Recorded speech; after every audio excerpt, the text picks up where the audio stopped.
आमच्या नावाने अनेक जण खडे फोडतात, की आम्ही हा ट्रेंड सेट केला, की थिएटर व्हिजिट्स म्हणजे चित्रपटगृहात असताना आपण वेगवेगळ्या थिएटर्सना व्हिजिट्स करायचं.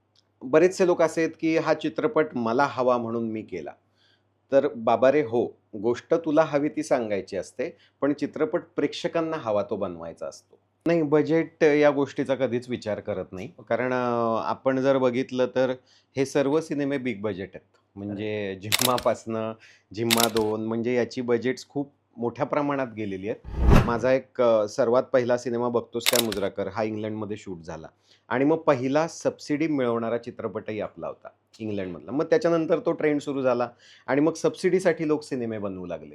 मग तो एक विचित्र ट्रॅप आहे, की सिनेमा सबसिडीसाठी बनवताय का सिनेमा बनवताय आणि त्याला हे लोकेशन पूरक आहे. 2 करोड टाकूया, 1 करोडची सबसिडी घेऊया आणि मग 1 करोड आपल्या खिशात. मग काय झालं पैसा वसूल? नाही रे बाबा, परत तेच. तुझे पैसे वसूल हा मुद्दा नाहीये, प्रेक्षकांचे पैसे वसूल हा मुद्दा आहे. बिझनेस म्हणून लोक किती चुकीचे ठरतात. म्हणजे मी काय आता खूप मोठा झालोय आणि मी काय हे लेक्चर देतोय अशातला भाग नाही. परंतु तुम्ही छोटी उदाहरणं घ्या, की एखादा सिनेमा वर्क झाला, की त्याच्यासारखे सिनेमे बनू लागतात. म्हणजे मग आता बायकांचा सिनेमा, जिम्मा, की मग बायकांचे सिनेमे. मग छत्रपती शिवाजी महाराजांचा सिनेमा वर्क झाला. छत्रपती शिवाजी महाराजांचे सिनेमे. आता मी तुम्हाला लिहून देतो, शाळा हे चालतं हां, आता शाळांचे सिनेमे. माझं असं म्हणणं आहे, की झाला ना, एक बनला ना, आपण वेगळं बनवूया ना. परफेक्ट. हे जे वरती देवाने आपल्याला दिलेलं आहे, ते थोडं चालवायला पाहिजे, असं मला वाटतं. काय आहे, चेहरा आणि अभिनय आणि टॅलेंट हेही महत्त्वाचं आहे. म्हणजे आज निर्मिती सावंत यांच्या इतकं टॅलेंट मला नाही माहिती त्या वयोगटात महाराष्ट्रात आहे. ओके. 100% नाही. सुहास जोशी, मी काय आधी कुठे केले होते 5 सिनेमे त्यांच्याबरोबर? नव्हते केले. नोटेड. पण सुहास जोशींबरोबर काम केल्यावर असं लक्षात आलं, की काम करायला मजा येते. माझा हा 8वा सिनेमा आहे क्रांतिज्योती. 7व्या आणि 8व्यामध्ये आम्ही आहे. म्हणजे तो काय आधीच्या सिनेमांमध्ये होता असं नाही.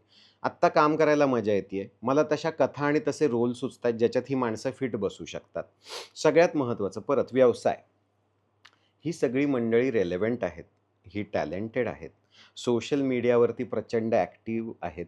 यांना त्यांचा त्यांचा एक फॅन बेस आहे. तोही वापरला गेला पाहिजे. आणि जेव्हा असं होईल, की आता अशी परिस्थिती आली, की आता ना रस्त्यावर आपले कलाकार कपडे बदलतायत. मग खायला ना सकाळचा नाश्ता नाहीये 9च्या शिफ्टला असंही करणारे लोक आहेत, हो. की 9ची शिफ्ट असते तेव्हा नाश्ता घरनं करून या. हेही करणारे आपल्याकडे लोक आहेत. अशी जेव्हा परिस्थिती निर्माण होईल, तेव्हा हे दुकान आम्ही बंद करू. म्हणजे तो दिवस शेवटचा असेल, जेव्हा अशी कधी सिच्युएशन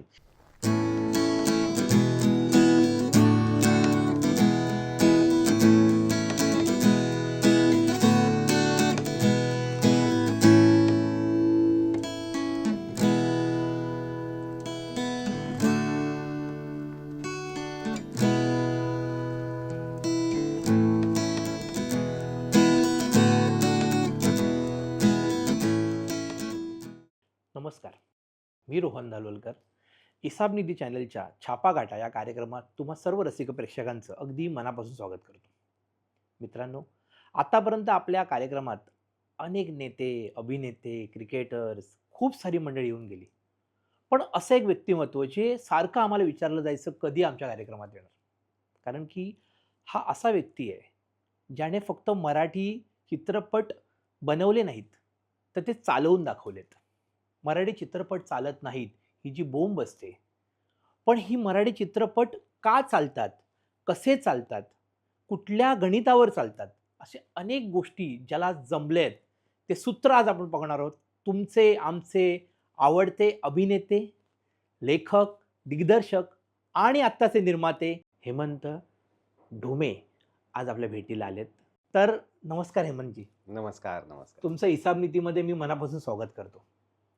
सगळ्यात पहिली गोष्ट म्हणजे मराठी चित्रपट चालत नाहीत. हं, मराठी चित्रपट हे अगदीच एखाद आठवडा चालतात. हं, मराठी चित्रपटांचं पूर्ण वर्ष म्हणजे मागच्या 10 वर्षाचा जर आपण गणितामध्ये बॅलन्स शीट बघितली, हं, तर असं दिसतं की बनवण्याची कॉस्ट आणि त्याची रिकव्हरी म्हणजे हं, टॉप लाईन आणि बॉटम लाईन जर अभ्यास करायचा झाला, हं, तर असं जाणवलंय की प्रॉफिटेबिलिटी खूपच कमी दिसते. हं, पण तुम्हाला मात्र हे सूत्र जमलंय असं हं, आम्हाला एकंदरीत आमच्या अनालिसिसवरनं कळलंय. हं. काय सूत्र आहे नेमकं? पहिला प्रश्न. खरं सांगायचं तर मला असं काही सूत्र जमलंय असं मला वाटत नाही किंवा आपल्याला सगळं येतंय असं अजिबातच नाहीये. एक गोष्ट मी आणि क्षिती निर्माते म्हणून कटाक्षाने फॉलो करतो. ती गोष्ट अशी आहे, की आपण जो सिनेमा बनवला, त्याच्याबद्दलचा फीडबॅक प्रेक्षकांकडनं घ्यायचा. म्हणजे आमच्या नावाने अनेक जण खडे फोडतात, की आम्ही हा ट्रेंड सेट केला, की थिएटर व्हिजिट्स म्हणजे चित्रपटगृहात असताना आपण वेगवेगळ्या थिएटर्सना व्हिजिट्स करायचं आणि प्रेक्षकांशी संवाद साधायचा. हे आम्ही सुरू केलं. म्हणजे मी माझा पहिला चित्रपट बघतोस काय मुजराकर याच्यापासूनच ते सुरू केलं होतं. जो मी दिग्दर्शित केला होता. बरोबर. आणि त्यानंतर जसा वेळ मिळेल, जसं होईल तसं आम्ही थिएटर व्हिजिट्स आणि हे करत राहिलो. पण निर्माते झाल्यावरती जेव्हा झिम्मा हा सिनेमा केला, तेव्हा ते जास्त प्रमाण वाढवलं. त्यात होतं असं, की आपल्याला ॲक्चुअली प्रेक्षकांना समोरासमोर प्रश्न विचारता येतात. म्हणजे जसं की या चित्रपटाची माहिती कुठून मिळाली? किंवा हा चित्रपट बघावासा का वाटला? किंवा पेपरची जाहिरात बघितली, का होर्डिंग बघितलं, का प्रोमो बघितला, का सोशल मीडिया बघितलं आणि तुम्ही इथवर का आला आहात? आणि मग त्यानंतर काय आवडलं, काय नाही आवडलं, काय खटकलं? बरेचसे प्रेक्षक हक्कानी सोशल मीडियावरती डी-एममध्ये ना लांबलचक लिहितात. काय आवडलं, काय नाही आवडलं. त्या सगळ्याची नोंद घेणं फार महत्त्वाचं आहे. कारण आपण जो चित्रपट करतो तो प्रेक्षकांसाठी करतो. अ, बरेचसे लोक असे आहेत, की हा चित्रपट मला हवा म्हणून मी केला. तर बाबा रे हो, गोष्ट तुला हवी ती सांगायची असते, पण चित्रपट प्रेक्षकांना हवा तो बनवायचा असतो. म्हणजे प्रेक्षकांना त्यातनं काय अभिप्रेत आहे? म्हणजे मी आज माझ्या घरातनं एक सिनेमा बघायला जायचं, यासाठी सुद्धा एफर्ट्स आहेत. कारण आता खूप सारे ॲप्स, खूप साऱ्या गोष्टी, ओ-टी-टी हे सगळं तुम्हाला आता वन क्लिक अवे आहे. तर माझं मनोरंजन जर वन क्लिक अवे आहे, तर मी माझं बूट उचलून, ती मेहनत करून, त्या घामातनं, त्या ट्रॅफिकमधनं ते सगळं करत एक चित्रपट बघायला बसायचं. मग तो चित्रपट मला नेमकं काय देतो त्या 2.5-3 तासात? हे फार महत्त्वाचं आहे. तर प्रेक्षकांसाठी बनवला पाहिजे सिनेमा आणि परत मी असं म्हणेन, की मला ते जमलंय, आलंय अशातला भाग नाही. परंतु हे आम्ही पाळतो, की आपल्या प्रेक्षकांना नेमकं आत्ता काय बघायचंय? नेमकं त्यांना काय आवडतंय? आजूबाजूला काय वर्क होतंय? आजूबाजूला काय चालतंय? ह्या सगळ्याचा अभ्यास करूनच ते बघितलं पाहिजे आणि बनवलं पाहिजे. ओके. हे मग सगळ्यात महत्त्वाची गोष्ट म्हणजे तुमच्याकडे खूप सारे स्क्रिप्ट येत असतील. तुमची प्रोसेस कशी असते? कारण की हा प्रश्न ह्यासाठी विचारायचा आहे, की खूप वेळेला आम्ही तुमचे चित्रपट बघितले. चिम्मा आहे, चिम्मा 2 आहे, सन्नी आहे किंवा आता क्रांतीज्योती हां. मराठी माध्यम आहे. हो. तर तुमच्याकडे त्या मधल्या काळामध्ये अनेक स्क्रिप्ट येत असणार. हं. त्यातून तुम्ही बरोबर हा विषय आत्ताच्या कारण की मी जसं तुम्हाला ओळखतो त्याप्रमाणे तुम्ही गुड बिझनेसमॅन आहात, असं मला नेहमी वाटतं. हं. कारण बिझनेसमन न सोडकतो ग्राहकाला काय हवंय, हं. बरोबर? आणि तुम्ही ओळखलं की मराठी माणसाला मराठी चित्रपटाकडनं काय अपेक्षा आहेत. होय. तर तुमच्याकडे जेव्हा 10 स्क्रिप्ट येतात, तेव्हा तुम्ही करंट ट्रेंड लक्षात घेता, तुम्ही ती गोष्ट लक्षात घेता, ती गोष्ट करत असताना मी ही एक्झिक्युशन लेव्हलला बजेटरी वाईज जाईल हे लक्षात घेता. काय एनालिसिस करता? नाही, बजेट या गोष्टीचा कधीच विचार करत नाही. कारण आपण जर बघितलं तर हे सर्व सिनेमे बिग बजेट आहेत. राइट. म्हणजे झिम्मापासनं झिम्मा 2 म्हणजे याची बजेट्स खूप मोठ्या प्रमाणात गेलेली आहेत. ओके. त्याला कारणं पण आहेत. म्हणजे त्याची लोकेशन्स, तो चित्रपट बनवताना तो सुंदर दिसला पाहिजे. त्याच्यातलं कास्टिंग, त्याच्यातली गाणी, मग एंटरटेनमेंटसाठी जे पॅकेजिंग लागतं. म्हणजे अनेक प्रयोग आम्ही करून पाहिलेत. म्हणजे झिम्मा हे इंग्लंडमध्ये शूट झालं. म्हणजे माझा एक सर्वात पहिला सिनेमा बघतोस काय मुजराकर हा इंग्लंडमध्ये शूट झाला आणि मग पहिला सबसिडी मिळवणारा चित्रपटही आपला होता ओके. इंग्लंडमधला. मग त्याच्यानंतर तो ट्रेंड सुरू झाला आणि मग सबसिडीसाठी लोक सिनेमे बनवू लागले. मग तो एक विचित्र ट्रॅप आहे, की सिनेमा सबसिडीसाठी बनवताय का सिनेमा बनवताय आणि त्याला हे लोकेशन पूरक आहे? ओके. आणि अनेक सिनेमे हे सबसिडीसाठी बनत राहिले. त्याचं तिकीटबारीवरही काही झालं नाही. त्याचं ओ-टी-टीवर आल्यावरही काही झालं नाही. त्याचं कारण असं, की ती गोष्ट तुम्ही प्रोजेक्ट म्हणून म्हणून बनवलीत. ती गोष्ट तुम्ही प्रेक्षकांसाठी नाहीच बनवली. तुम्हाला असं वाटलं, की 2 करोड टाकूया, 1 करोडची सबसिडी घेऊया आणि मग 1 करोड आपल्या खिशात. मग काय झालं पैसा वसूल. नाही रे बाबा, परत तेच. तुझे पैसे वसूल हा मुद्दा नाहीये. प्रेक्षकांचे पैसे वसूल हा मुद्दा आहे. परफेक्ट. Very nice. आणि तुम्ही म्हणालात तसं बिझनेसमन तर खरोखरीने हा बिझनेस आहे. राईट. चित्रपट हा व्यवसाय आहे. आपण जर आता समजा दुकान टाकलं एखादं, तर त्या दुकानामध्ये ग्राहकांना काय हवंय म्हणून दुकान टाकलंय ना. म्हणजे तुम्हाला काय विकत हवंय याच्यापेक्षा तुम्हाला हवंय ते नाही, मी जे सांगतोय तेच विकत घ्या, तेच विकत घ्या. तर तसं चालत नाही. मी आलोय साबण घ्यायला, तर मला साबण दे. मला तू आत्ता किराणा माल बाकीचा का विकतोयस? तर बरोबर. त्यामुळे स्क्रिप्ट्स निवडताना सुद्धा आत्ता काय बघायचंय हं. आणि सगळ्यात महत्त्वाचं म्हणजे वेगळेपण. परत मी म्हणालो तसं प्रेक्षक मेहनत घेतो एक सिनेमा चित्रपटगृहात जाऊन बघायला. तर त्याला ते बघावंसं वाटणं यासाठी त्याचं वेगळेपण सगळ्यात महत्त्वाचं आहे, की आपण आत्ता चालू असलेल्या गर्दीमध्ये वेगळं काय देतोय? आता आपल्याकडे बघा बिझनेस म्हणून लोक किती चुकीचे ठरतात. म्हणजे मी काय आता खूप मोठा झालोय आणि मी काय हे लेक्चर देतोय अशातला भाग नाही. परंतु तुम्ही छोटी उदाहरणं घ्या, की एखादा सिनेमा वर्क झाला, की त्याच्यासारखे सिनेमे बनू लागतात. म्हणजे मग आता बायकांचा सिनेमा, जिम्मा, की मग बायकांचे सिनेमे. मग छत्रपती शिवाजी महाराजांचा सिनेमा वर्क झाला. छत्रपती शिवाजी महाराजांचे सिनेमे. आता मी तुम्हाला लिहून देतो. शाळा हे चालतं हां. आता शाळांचे अच्छा. सिनेमे. माझं असं म्हणणं आहे, की झाला ना एक बनला ना, आपण वेगळं बनवूया ना. परफेक्ट. हे जे वरती देवाने आपल्याला दिलेलं आहे, ते थोडं चालवायला पाहिजे, असं मला वाटतं. सगळ्यात महत्त्वाची गोष्ट म्हणजे आपल्या टीमशी, आपल्या आजूबाजूच्या लोकांशी संवाद साधला पाहिजे. "बाबा रे, तुला काय बघायला आवडणार आहे?" किंवा "तुला काय वाटलं? ह्या सिनेमात काय नाही आवडलं?" ही सगळी चर्चा करून तुझ्याकडे आलेल्या 10 गोष्टींमधनं एक गोष्ट निवडता आली पाहिजे. म्हणजे आता मी स्वतः लेखक आहे. अनेक गोष्टी सुचतात. अ, त्या मी क्षितीला बाउन्स करतो. मग क्षिती म्हणते, की "नाही, ह्याच्यात हे छान आहे, पण हे नाही आहे." मग हे करताना हे कसं वर्क होणार? मग हे लोकांना आवडेल का? मग याच्यात कास्टिंग काय असणार? असे सगळे विचार आम्ही प्रचंड मोठ्या प्रमाणात करत असतो आणि त्यातली सगळ्यात महत्त्वाची वेळ ही असते, की चित्रपट आपला शेवटचा म्हणजे आता शेवटचा म्हणजे जो नुकताच आलाय. बरोबर. तो चित्रपटगृहात असताना त्याच्याबद्दल प्रेक्षकांना काय वाटलं ह्या मेमरीज ताज्या असतात, तेव्हाच पुढची गोष्ट ठरली पाहिजे. ओके. आणि आत्ताही आमचं तसंच झालंय. आता पुढच्या गोष्टी तयार आहेत, की या 2 गोष्टी आपल्याला बनवायच्या आहेत पुढच्या वर्षा, दीड वर्षात. परत तेच त्या 3 वर्षांनी जुन्या होतात. सो हं. त्याच्यामुळे आता बनवू रे, करू रे, म्हणजे फर्स्ट क्लास दाभाडे हा मागच्या जानेवारीत आला. आज आपण मुलाखत घेतोय तेव्हा 24 जानेवारी हा दिवस आहे. याच दिवशी फर्स्ट क्लास दाभाडे आला होता. ओके. त्याच्या 1 वर्षाच्या आत क्रांतिज्योती बनून रिलीज होऊन आज तो 24 दिवस पूर्ण करतोय चित्रपटगृहात. तर हे का केलं? हे करण्याचं कारण, की एक विषय त्या प्रमोशन्सच्या दरम्यान सुचला. हं. तो विषय जेव्हा रिलेव्हंट आहे, जेव्हा महत्त्वाचा आहे, तेव्हाच तो आणला पाहिजे. आणि नंतर तो आणून तो आउटडेटेड असू शकतो किंवा तो विषय सॉल्व्ह झालेला असू शकतो. बरेच मुद्दे असतात त्याच्यामध्ये. बरोबर. सो त्याच्यामुळे ती असेसमेंट करणं फार महत्त्वाचं आहे. बिझनेस म्हणून असेसमेंट करणं फार महत्त्वाचं आहे. परत तेच मला कुठली गोष्ट सांगायची आणि तुला काय बघायचंय ह्याच्या पलीकडे जाऊन प्रेक्षकांना काय बघायचंय हा एकमेव मुद्दा असला पाहिजे.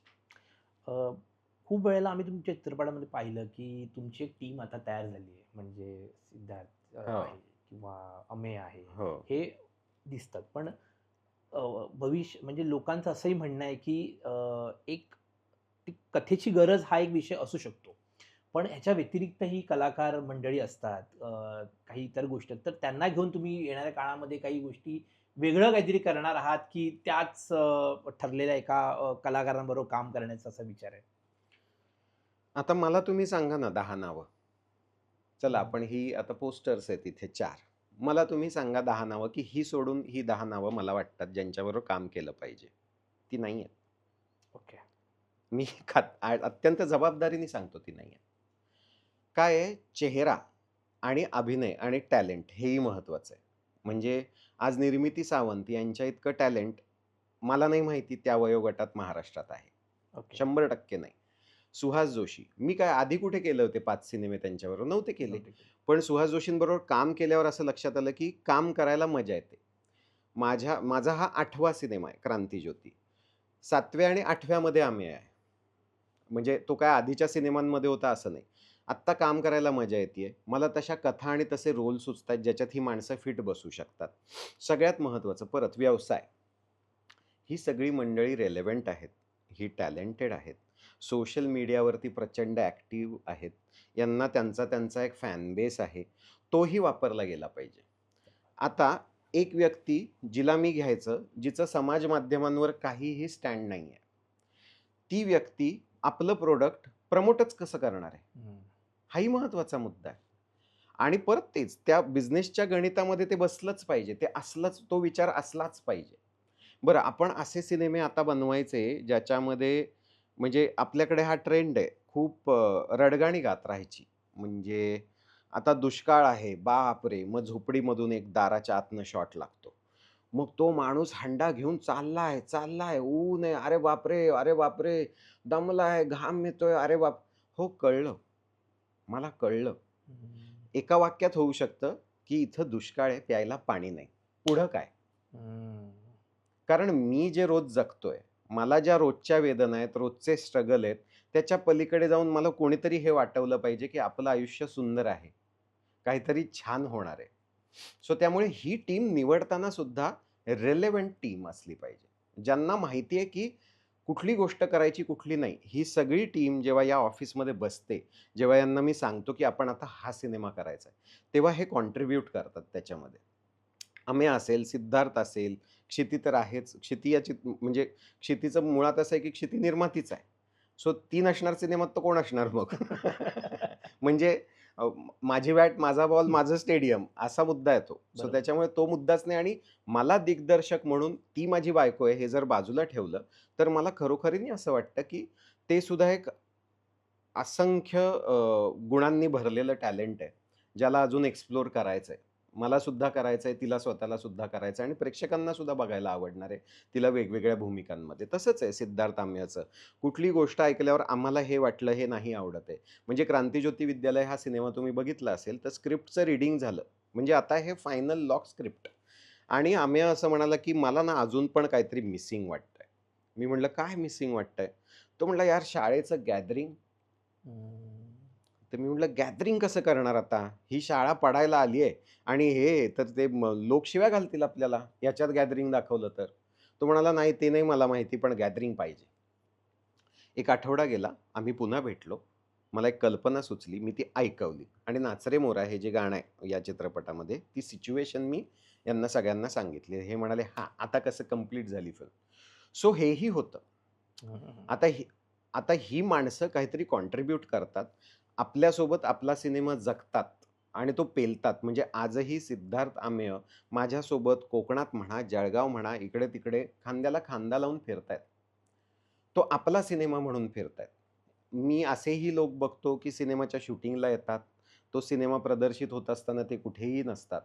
खरी वेळ चित्रपटाला तेव्हा असते. जेव्हा चित्रपट प्रदर्शित होताना तो लोकांपर्यंत पोहोचवायचा आहे. सिनेमा बनतो. सिनेमे असंख्य बनतात आपल्याकडे.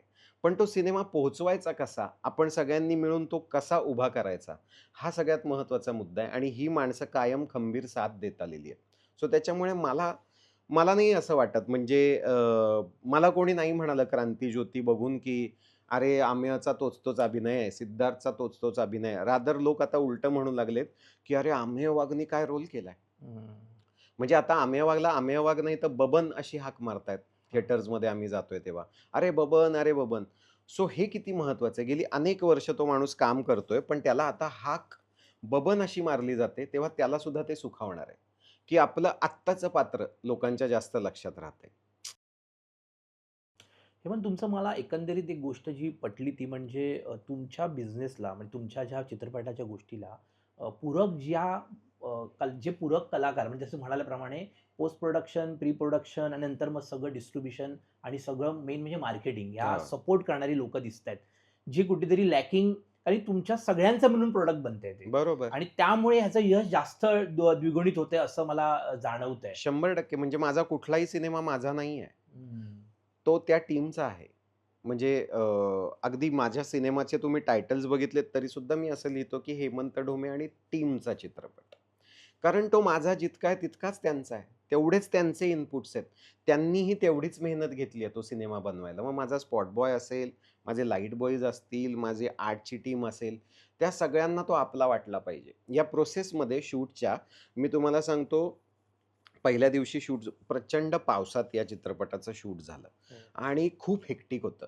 माझ्याकडे तारखा सचिन खेडेकर सर, म्हणजे मला ते या रोलसाठी तो माणूसच हवा होता, हे माझं ठरलं होतं. जेव्हा स्क्रिप्ट लिहिलं तेव्हापासनं. मग प्राजक्ता आहे. प्राजक्ता कोळी कोळी. पहिल्यांदा मराठी सिनेमा करत होती. ती आपल्याला असं वाटतं की सोशल मीडिया इन्फ्लुएन्सर आहे. ते सोडून ती खूप गोष्टी करत असते. म्हणजे ती भारताला रिप्रेझेंट करते क्लायमेट चेंजसाठी. ती अनेक देशांमध्ये जाऊन वेगवेगळ्या पद्धतीचे लेक्चर्स आणि लोकांना मोटिवेट करणाऱ्या गोष्टी करत असते. ह्या सगळ्या मंडळींची मूठ जेव्हा बांधली जाते, तेव्हा ते जे वेळेचं प्रेशर होतं ते प्रचंड होतं या सिनेमावर. सो ही टीम पहिल्या दिवसापासून ती प्रोसेस एन्जॉय करत होती. Spot boys, light boys, workers, म्हणजे जे तुम्हाला पडद्यासमोर दिसत नाहीत, ते पडद्याच्या मागचे कलाकार जे आहेत, ते सगळ्यात जास्त मेहनत घेत असतात. जेव्हा ते एन्जॉय करतात ना शूटिंग, तेव्हा समजायचं की हे सगळं बरं होणार आहे. जेव्हा ते चेहरे पाडून लेथार्जी, "हां सर, उद्या काय आहे? बरं, करूया." हे जेव्हा सुरू होती, ही एनर्जी जेव्हा लागते, तेव्हा आपण समजून घ्यायचं. कारण त्यांच्यासाठी सिनेमा हे रोजचं काम आहे. म्हणजे ते रोज उठतात आणि कामाला जातात. मी 8 सिनेमे केलेत, पण माझ्या स्पॉट बॉईजनी 400-500 सिनेमे केले. खरंय. कारण ते रोजच असतात शूटिंगला. बरोबर.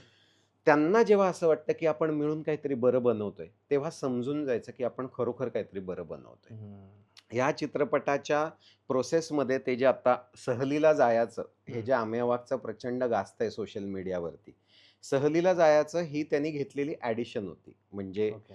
एक प्रसंग आम्ही शूट करत होतो आणि गाडीतनं तो येतो आणि गाडीतनं येताना ते त्यांनी गायलं. मलाही सांगितलं नव्हतं. ते त्यांनी थेट घेतलं. सहलीला जायाचा, जायाचा सहलीला, आणि तो उतरला. अर्थात मी टेक्निकल गोष्टीसाठी परत एक टेक घेतला आणि मी हे त्याला आवर्जून सांगितलं, की हे प्लीज घे परत. तर तो म्हणला, "हो, हो, घेऊ ना, छान आहे ना?" म्हणलं, "छान आहे." आणि तिथून पुढच्या बऱ्याच प्रसंगांमध्ये मी ते पेरलं. आता जेव्हा सिनेमाचं शूट त्या दिवशीचं संपलं, तेव्हा मी असं पाहिलं, की माझे आर्ट वर्कर्स आपापसामध्ये हे गात होते. सहलीला जायाचा, जायाचा तर मला लक्षात आलं, ह्यांना हे कनेक्ट झालंय, म्हणजे हे वर्क होणार आहे. म्हणजे हे प्रेक्षकांना आवडू शकतं. पॅकअप झालं सिनेमाचं. मी म्हणलं, हा आपल्या चित्रपटाचा शेवटचा प्रसंग आपण शूट केलेला आहे. Thank you very much. Krantijyoti Vidyalaya Marathi माध्यम या चित्रपटाचं शूट संपूर्ण झालेलं आहे.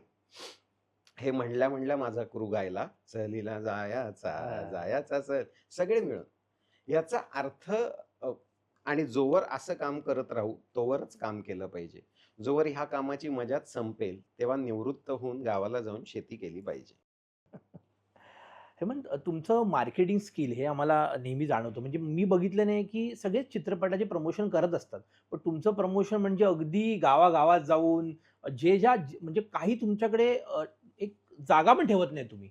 मग तुम्ही हे पहिलं ठरवून चित्रपट म्हणजे जेव्हा बनण्याच्या प्रोसेसमध्ये ते ठरवलेलं असतं, की ह्या गोष्टी सगळ्या कंप्लीट करून टाकायच्या मार्केटिंगच्या. मग जे काही म्हणजे म्हणतात ना, वेगवेगळ्या आयडियाज म्हणतात ज्या, तर तुम्ही मार्केटिंगला खूप भर देताना दिसता, जेणेकरून प्रमोशन घराघरात पोहोचतं. तर ते मार्केटिंग किती महत्त्वाचं वाटतं या सगळ्या प्रोसेसमध्ये? प्रचंड महत्वाचं आहे. मी म्हणलं तसं सिनेमा खूप लोक बनवतात, पण सिनेमा किती लोक पोहोचवतात हे सगळ्यात महत्वाचं आहे. मी असं म्हणत नाही की आपला सिनेमा सगळ्या महाराष्ट्रात पोहोचला. असं होतच नाही. कारण तुम्ही जर आत्ताचं उदाहरण घेतलं रिसेंट, तर धुरंधर हा सिनेमा जो एवढा प्रचंड गाजला, त्यांनी एवढे रेकॉर्ड्स ब्रेक केले. भारताची लोकसंख्या आणि तो चित्रपट बघणारा प्रेक्षक याच्यात जमीन आसमानाचा फरक आहे. फक्त 3.5 कोटी लोकांनी तो चित्रपट बघितलाय आणि तरीही हा नंबर आहे. महाराष्ट्राची लोकसंख्या आपण अंदाजे धरूया, रेकॉर्ड्स आत्ताचे सांगतात त्यानुसार 13-14 करोडच्या आसपास आहे. 15 धरूया, गणित मी तुम्हाला सांगेन. 15 करोड पैकी 10% प्रेक्षकांनी जर सिनेमा बघितला तर ते होतात 1.5 करोड. ओके. बरोबर? 10%. 1.5 करोड इंटू 100 रुपये तिकीट ठेवा सरासरी. म्हणजे हे किती झाले? साधारणपणे 150. 150 करोड. तेही होत नाहीये. 10% सुद्धा प्रेक्षक चित्रपट बघत नाहीये. कारण नाहीतर चित्रपटांचा बिझनेस 150 करोड झाला असता. मराठी चित्रपट हा कुठेतरी गटांगळ्या खाताना दिसतो 15, 12, 15, 20 मॅक्स. याचा अर्थ असा की 1 ते 2% प्रेक्षक चित्रपटगृहात जातोय. आउट ऑफ 15 करोड जर 1 ते 2% प्रेक्षक चित्रपटगृहात जातोय, तर हा बिझनेस किती डेंजरस सिच्युएशन मध्ये आता आहे. म्हणजे जर 5% लोकांना सुद्धा वाटलं तरी कुठेतरी चित्रपटाचा बिझनेस 70-80 करोडच्या आसपास जाऊ शकतो. सो सिनेमाला जाण्याची सवय नाही, मराठी सिनेमा बघण्याची आवड नाही, हा सगळ्यात महत्त्वाचा मुद्दा. आता तर मी फिरतोय तर माझ्या हे खूप दुःखद आहेत या गोष्टी, मनाला प्रचंड त्रास देणाऱ्या आहेत, की ग्रामीण भागामध्ये फिरताना असं लक्षात येतं, की आता ग्रामीण प्रेक्षक हा हिंदी चित्रपट आणि साऊथ इंडियन चित्रपट याकडे पूर्णपणे झुकलेला आहे. त्याला हो. प्रायोरिटीच वाटत नाही मराठी चित्रपट बघणे. याच्यामध्ये आम्हा निर्मात्यांचा, दिग्दर्शकांचा सुद्धा खूप मोठा हात आहे. आम्ही एवढे वाहियात, एवढे बेकार, खरं तर टुकार असे सिनेमे बनवून झालेले आहेत, की प्रेक्षकांना असं होतं, की मराठी नको, नको, नको. 100 ते 125 चित्रपट सेन्सॉर होतात दरवर्षी. गेल्या वर्षीचे तुम्हाला मी जर विचारलं, की 5 चांगले चित्रपट सांगा, तर तुम्ही 5च सांगू शकाल. तुम्ही 25 सांगूच शकत नाही. नाही सांगू शकत. म्हणजे हे प्रमाण पण नाहीये. म्हणजे 100 पैकी 5 पुन्हा. परत तेच. साऊथला सुद्धा हेच प्रमाण आहे. साऊथला असं नाहीये 100च सेन्सॉर होतात, 5च चालतायत. Okay. पण आपल्याला त्या 5चं कौतुक आता आहे. हम्म. आपल्याला आपल्या 5चं कौतुक राहिलेलं नाही. राईट. त्या 5चं आहे. म्हणजे मी आता परत तेच यासाठीच थिएटर व्हिजिट महत्वाची आहे, की शेवटचा कुठला पाहिला? साऊथचा सिनेमा कुठला पाहिला? पुष्पा 2. अरे म्हणलं त्याला झाले की बरेच दिवस. त्यानंतर पिक्चरच नाही बघितला कुठला. नाही त्याच्यानंतर क्रांतिज्योतीला चालू. म्हणजे एवढा तो दुरावलेला आहे चित्रपटगृहापासून. ग्रामीण भागामध्ये अजून एक मोठी समस्या आहे, ती म्हणजे चित्रपटगृह नाहीत. म्हणजे अनेक ठिकाणं अशी आहेत जिथं चित्रपट बघायची इच्छा आहे, पण चित्रपटगृह नाहीत. अनेक ठिकाणी एक पडदा चित्रपटगृह आहेत, ज्याला आपण सिंगल स्क्रीन म्हणतो. ते इतक्या भीषण अवस्थेत आहे, की तिथे आपण फॅमिलीला किंवा घरातल्या लोकांना घेऊन जाऊ असं आपल्याला वाटत नाही. कोकणामध्ये चित्रपटगृह अक्षरशः संपली होती. खरंय. कोविड नंतर एक 7-8 चित्रपटगृह, ज्याला आपण चांगलं मल्टिप्लेक्सचा झोन ज्याला म्हणतो, कारण आता आपलं सुद्धा ॲस्पिरेशन वाढलंय. आपल्याला सुद्धा चांगल्या मॉलमध्ये जायचंय, बरोबर. चांगल्या गाडीत बसायचंय. आपल्याला सगळं चांगलं हवंय आता. सो त्याच्यामुळे मी जर आज माझ्या फॅमिलीला घेऊन कुठेतरी जाणार आहे, तर ते सगळं छान असलं पाहिजे, स्वच्छ असलं पाहिजे, नीटनेटकं असलं पाहिजे. तर अशी 7 ते 8 नवीन मल्टिप्लेक्सेस आता सुरू झाली आहेत. मला खात्री आहे की ह्याचं प्रमाण वाढेल. हे प्रमाण कधी वाढेल? मागणी तसा पुरवठा आहे. हिंदी आणि साऊथच्या चित्रपटांनी ते वाढेल, पण जेव्हा दर्जेदार मराठी चित्रपट बनतील, ते जास्तीत जास्त लोकांपर्यंत पोहोचतील, तेव्हा त्या चित्रपटगृहांचं प्रमाण जास्त वाढेल. आणि ह्याचा विचार कोणीही करत नाहीये. याचा विचार व्यवसाय म्हणून मराठी चित्रपट निर्माते, दिग्दर्शक हे फार कमी आहेत जे त्याचा विचार करतात. मला तुमची आणि आमच्या टीमची एक गोष्ट म्हणजे आम्ही टीमने जेव्हा ब्रेनस्टॉर्मिंग केलं तुमच्या संदर्भात आणि तुमच्या प्रोडक्शन संदर्भात तर आम्हाला खूप जाणवलं. एक तर प्रोफेशनलिझम जो दिसतो. म्हणजे आम्ही आज एवढ्या इंटरव्ह्यूज घेतल्यात, एवढ्या वर्षामध्ये कलाकारांच्या बाबतीत बोलतोय, की ते किती सिरियसली त्या गोष्टी घेतात ह्याच्यावरून ती गोष्ट कळते. हं. म्हणजे अगदी टॉप कलाकारांच्या मी मुलाखती जेव्हा घेतल्या तर लक्षात आलं, की ती गोष्ट त्यांना एक छोटी गोष्ट असते, की कधी-कधी खूप वेळेला आपल्याला वाटतं, की हां, ठीक आहे म्हणजे उद्या इंटरव्ह्यू आहे, आपण इंटरव्ह्यूला जाऊया. पण जेव्हा तुम्हाला मी अप्रोच झालो, आपण इंटरव्ह्यू करूया. त्याच्यानंतर तुमची जी सिस्टम मला आवडली, की बाबा हां, बाबा ह्या वेळेला करूया, इथे करूया, हा सेटअप असेल, इथे कोणतरी तुमच्याकडनं एक माणूस समोरून गोष्ट केली. तर ही प्रोफेशनलिझम गोष्ट जी मला खूप कलाकार मंडळी सांगतात, म्हणजे अशा अभिनेत्री जास्त करून सांगितलंय त्यांनी, की उद्या सांगतात, "अरे उद्या आमचं सीरियल आहे." हां. किंवा आज सांगितलं तर उद्या करूया हं. किंवा कुठल्याही प्रकारच्या पेमेंट संदर्भातले इश्यूज तर ते चालूच असतात. हो. कुठेच कॉर्पोरेट प्रोफेशनलिझम जो म्हणतात तो कुठे दिसला नाही आणि जो तुमच्या बाबतीत मला जाणवला. म्हणून आम्हाला स्वतःहून असं वाटतं, की तुम्ही हे शिस्त, ही जी गोष्ट आहे ही जाणीवपूर्वक करता आहात. जसं म्हणलं पूर्वी मोहन वाघांचं प्रोडक्शन केलं तर नाटकामध्ये काम करायला मजा यायची, बरं, चकाचकपणा. बरं. तसं तुमच्याकडे बघून तुमच्या आज आम्ही एक तुमच्या ऑफिसमध्ये आल्यानंतर दिसतं, की प्रत्येक गोष्ट एक हिंदीचा दर्जा असल्यासारखी ती गोष्ट ठेवलेली आहे. ते जाणीवपूर्वक तुम्ही सांभाळलं आहे, की तुम्हाला ही आवडच आहे शिस्त आणि प्रोफेशनलिझम? मला असं वाटतं की प्रोफेशनल आपण असायला हवं 100%. आपल्याबरोबर जे काही लोक जोडले जातील त्यांना आपल्याशी जोडलं गेल्याचा आनंद मिळायला हवा. कशाला रे ह्याच्याबरोबर काम केलं. तुम्ही आज इथनं गेलात, कशाला मी त्या गोरेगावला गेलो, त्याच्या ऑफिसला आणि कशाला तो इंटरव्ह्यू केला. असं जर वाटलं, तर आपण मग त्या असोसिएशनचा काही उपयोग नाही. हं. आम्ही हे ठरवलं होतं, मी आणि क्षितीनी हे प्रोडक्शन हाऊस सुरू करताना, की आपण या बाजूला राहिलो आहोत. जिथे उद्या शूटिंग आहे. मग शूटिंग आज असं नाही तसं होतंय. मिसमॅनेजमेंट, पैसे न देणं, पैसे वेळेत न देणं, त्याबद्दल कम्युनिकेशन नसणं, तुम्हाला पुन्हा तेच छान वाटवणं. शूटिंगला क्रू घेऊन गेलो, म्हणजे आपण त्यांच्यावर उपकार करत नाही. शूटिंगला क्रू घेऊन जातो, तेव्हा क्रू ही आपली जबाबदारी आहे. त्यांना पोटापाण्यासाठी चाललंय ना, आपण याला व्यवसायाला तुम्ही काय, मी काय सगळेच जगातले. खरं आहे. राबतो आपण पोटापाण्यासाठी. तर जेवण उत्तम हवं, राहणं उत्तम हवं. आमच्या बजेट्समध्ये बऱ्याचदा हेच खर्च जास्त होतात. खरं आहे. आत्ताही अलिबागला जेवण, राहणं, फिरणं, गाड्या ह्या सगळ्याचा खर्च जर तुम्ही या चित्रपटाचा काढलात, तर तो अशक्य आहे. ओके. आता तोच वाचवून कायच वाचवशील पैसे खरं आहे. आणि तो वाचवून त्या माणसाला मजाच आली नाही तुझ्याबरोबर. तुला जेवण मिळालं नाही चांगलं. तुला राहायला घाणेरडी रूम होती. गाडीत म्हणजे आम्ही दाटीवाटीने कसे गेलो. हा एक्सपिरियन्स नसतो. क्या बात है! परत तेच आहे, या मार्केटमध्ये तुम्हाला छान वाटलं पाहिजे, की मी ह्या माणसाशी जोडलो गेलो ह्याचा मला आनंद आला. चल हं. ठीक आहे, एखादं प्रोजेक्ट वर होतं, खाली होतं, एखादा सिनेमा जास्त चालतो, एखादा कमी चालतो. हा व्यवसायाचा भाग आहे. परंतु एक्सपिरियन्स म्हणून त्याच्याकडे बघितलं पाहिजे. मला अनेकदा ना असंच गप्पा मारत होतो. आम्याला मी विचारलं. म्हटलं, "आम्या तू ते इंग्लंडचा सबसिडीवाला पिक्चर केला नाही आहेस का रे?" तर आम्या मला म्हणाला, "नाही रे, ते कोण करेल? रस्त्यावरती मेकअप, मग गाडीच्या मागे कपडे बदला वगैरे." हां. म्हटलं, "हे तुला कोणी सांगितलं?" "नाही," म्हणे, "असंच असतं." म्हटलं, "नाही, आम्ही झिम्मा केला, झिम्मा 2 केला, सनी केला, 3 चित्रपट तिथे बनवले. असं नव्हतं." म्हणे, "मग कसं असतं?" म्हटलं, "झिम्मा 2 हा आजवर भारताबाहेर गेलेला सर्वाधिक मोठा मराठी क्रू होता. झिम्मा 2ला आम्ही लिटरली 5 आचारी घेऊन गेलो होतो. ओह! जे आम्ही जिथे राहत होतो, तिथे स्वयंपाक बनवत होते. क्या बात है! म्हणजे असं नाही चालू-चालू तुला दिला एक रोल, हे घे तुला सँडविच, मग नाश्त्याला काय पटकन ब्रेडमध्ये बटर लावून दिलं, नाही. नीट जेवण. छान चकाचक तंदूर वगैरे लावलेला आम्ही. गरमागरम रोट्या बनतायत, पनीर टिक्के येतायत. म्हणजे मध्येच सुहास जोशी बाहेर आली तिच्या रूममधनं, "अरे क्या दे सकता है मेरे को?" तर ओह! तो म्हणाला, की "अभी दूँ मशरूम टिक्का?" "दे ना, हे कर ना." अरे क्या बात हे करायला काय हरकत आहे?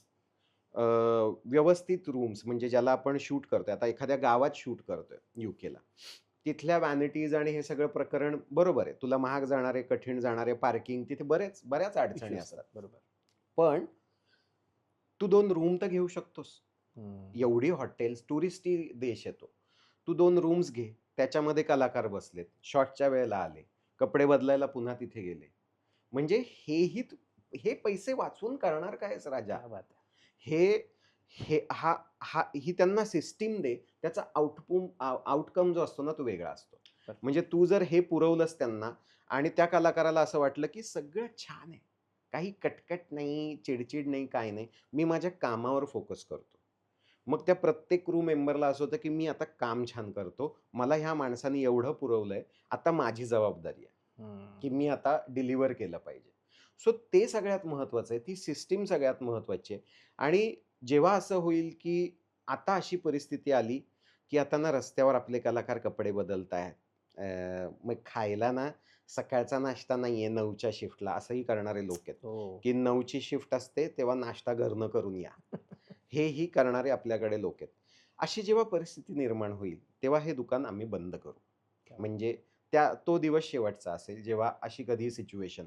असेही सेट आहेत जिथे अ, दिवसातून 3च दे हां चहा. सकाळी 1, 2 दे आणि संध्याकाळी 1 चहा दे. का? दे की चहा. चहा, दूध, पाणी, साखर, चहा पावडर. फार तर फार आलं.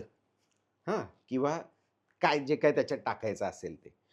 हे उकळून द्यायला दिवसभर प्रॉब्लेम काय? क्या बात एखाद्याला चहा प्यायचा आहे, 10 चहा पिऊ देत ना. ठेव ना बिस्किटं बुडवून खाऊ दे ना.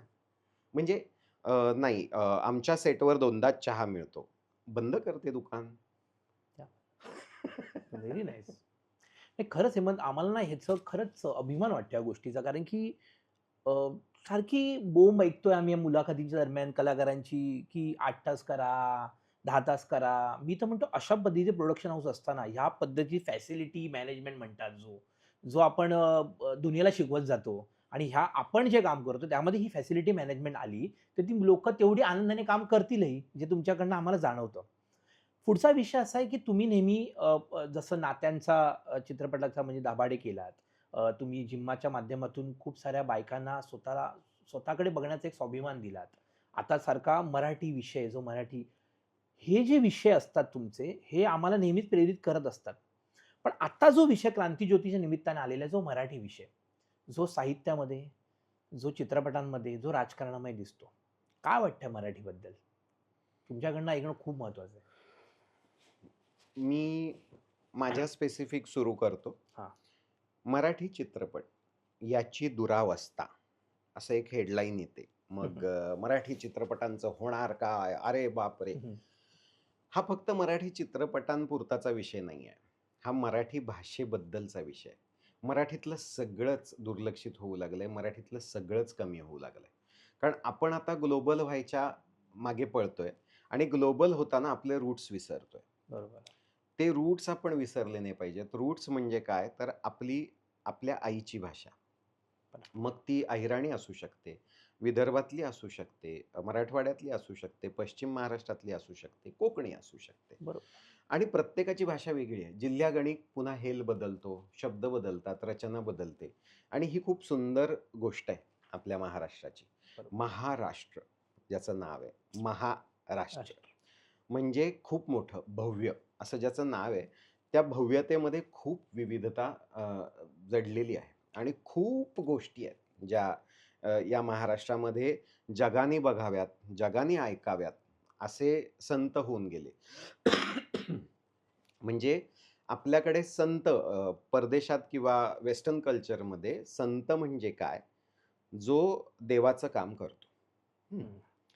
आपल्याकडचे संत जर तुम्ही बघितलेत, राष्ट्रसंत तुकडोजी महाराज, तुकाराम, गाडगे बाबा, गाडगे महाराज. ही सगळी मंडळी ह्यांनी असं म्हणलं, की अंधश्रद्धा नसावी. देव माणसात असतो, देव गावात असतो, देव स्वच्छतेत असतो.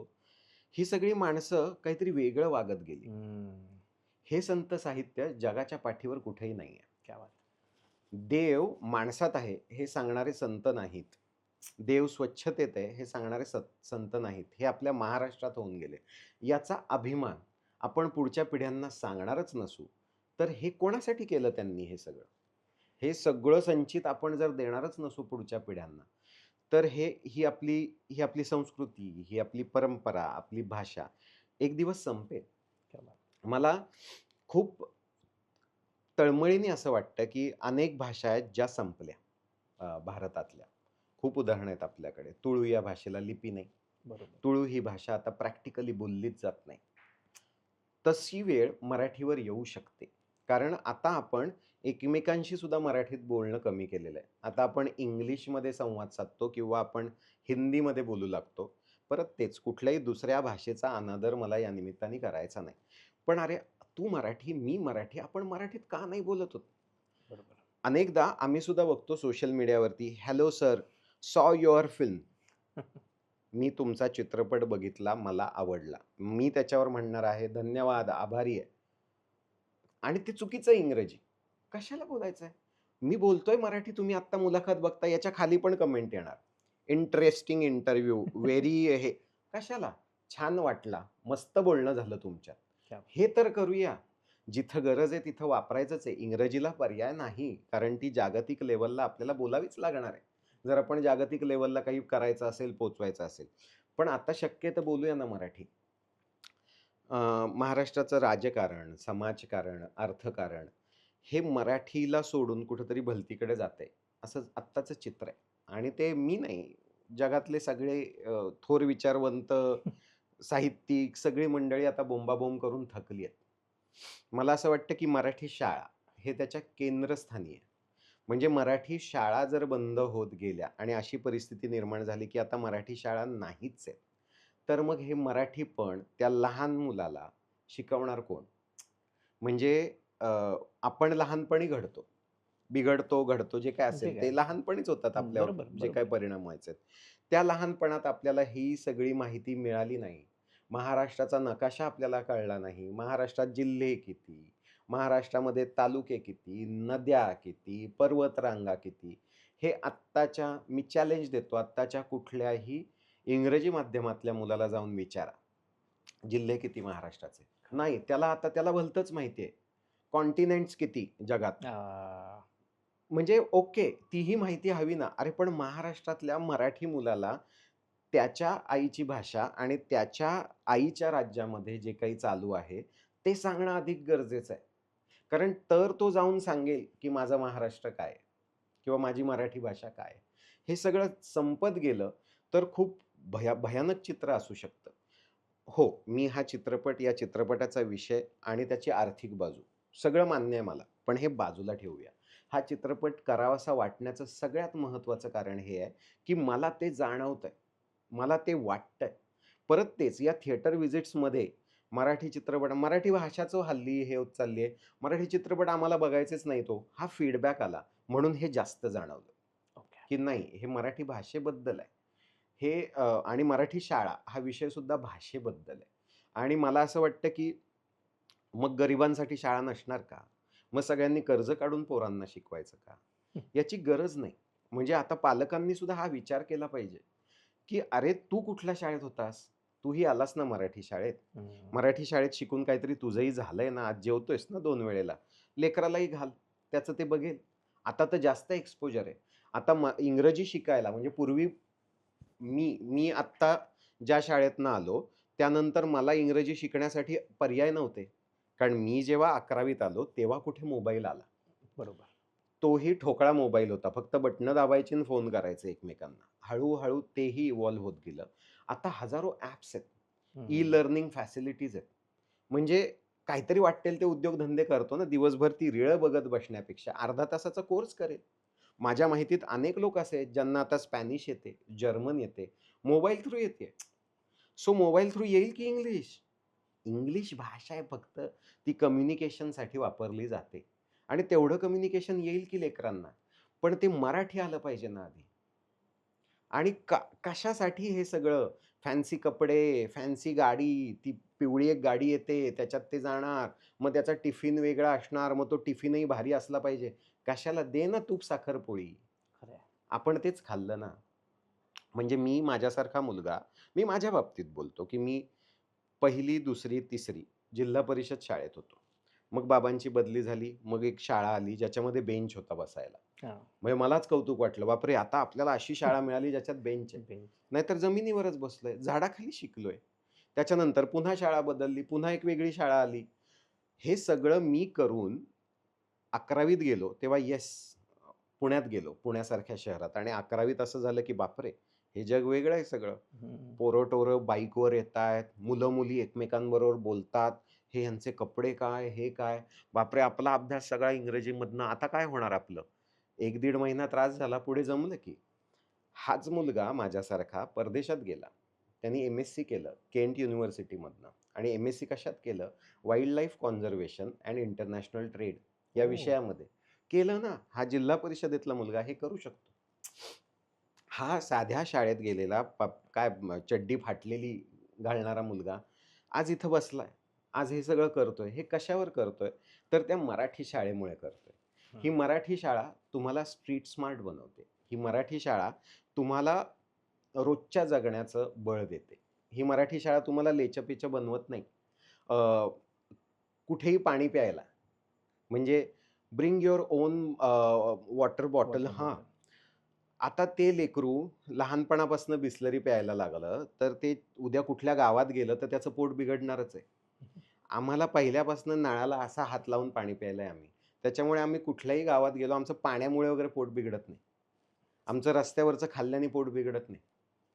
आता तुम्ही सवयी फॅन्सी टिफिनच्या लावल्यावरती त्याला एक वरती टिश्यू, मग ते सॅनिटायझर, मग त्या टिश्यूतनं तो सँडविच खाणार, मग ते कुकुंबर नको.